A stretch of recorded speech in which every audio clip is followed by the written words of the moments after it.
And finally, myth number one, ethanol is great. We made this myth number one because almost all the politicians are saying that this election season. They say we must use more ethanol to help save the environment.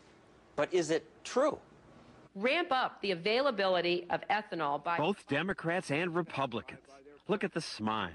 That ethanol works. The media like ethanol. It's cheaper and cleaner. 60 Minutes called it the solution. Ethanol makes a lot of sense. And the presidential candidates like it. We've got to get serious about ethanol. Get serious, they say, because ethanol's cleaner and renewable. It'll slow global warming and protect the environment. Hillary Clinton, Barack Obama, John Edwards, and Mitt Romney all want the government to subsidize the development of ethanol. The economics of ethanol make more and more sense. It makes a lot of sense. Well, if it made a lot of sense, we wouldn't have to subsidize it or mandate its consumption. Jerry Taylor of the Cato Institute points out that if ethanol were just better, as so many people say, they wouldn't need your tax money to subsidize it. If you can make a profit in this economy by putting something in the market, the government doesn't need to put a gun to your head. But ethanol is worth subsidizing, say its cheerleaders. It's made from corn. We grow corn.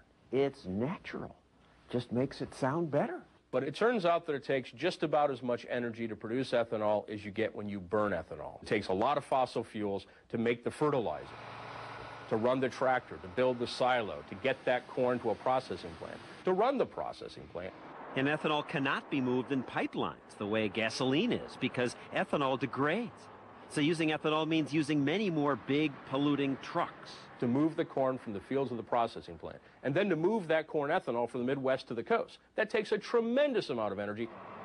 So much so that a number of recent studies say making ethanol uses almost as much energy as ethanol creates. Net energy balance is zero, more or less. More bad news.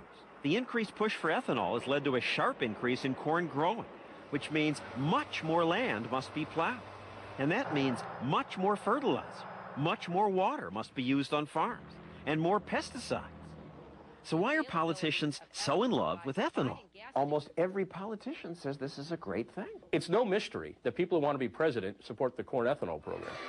The first caucus is in the state of Iowa, and if you're not willing to sacrifice children to the corn god, you will not get out of the Iowa primary with more than 1% of the vote. Hillary Clinton made 17 votes against ethanol until she started running for president. Right now, the closest thing we have to a state religion in the United States isn't Christianity, it's corn. We are gathered here today to say amen to green fuels and ethanol. One of many politicians saying amen is Senator Evan Bayh of Indiana. The alternative is just to continue to consume more and more oil, more and more gasoline. That's not good for America. But you politicians make it seem like a free lunch. This would be using much more fertilizer, pesticides. This adds to greenhouse gases. There's no panacea. There's no magic bullet. As we produce ethanol in more efficient ways, it will help reduce greenhouse gas emissions. It's robbing Peter to pay Paul. And we are all Peter, and you and the farmers in Indiana are Paul. That's not fair. You're currently being robbed to pay sheiks in the Middle East. Doesn't it make more sense to have Middle Western farmers producing America's fuel? Make our dependence on Middle Eastern oil a thing of the past. Many ethanol proponents say even if it doesn't save energy, it'll reduce our dependence on foreign oil. Oh, that's nonsense. There is simply no way we are going to reduce our dependence on foreign oil via ethanol. A University of Minnesota study concluded that even turning all of America's corn into ethanol would meet only 12% of our gasoline demand. This just helps you politicians and the people who make ethanol at everyone else's expense. This is good for America. We have allowed our dependency on imported petroleum to grow and grow and grow. That is not healthy for our country. That's what we hear, plus lots of other wonderful reasons why we should love ethanol. But many of those reasons are myths. It's not going to produce energy independence. It's not going to clean the air. It's going to do none of those things. All it will do is make corn farmers richer and companies like ADM who process ethanol a lot richer.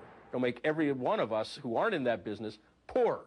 This is a naked transfer program designed to take money from people who buy corn and to give it to people who grow corn and people who make ethanol for a living. That's all it is.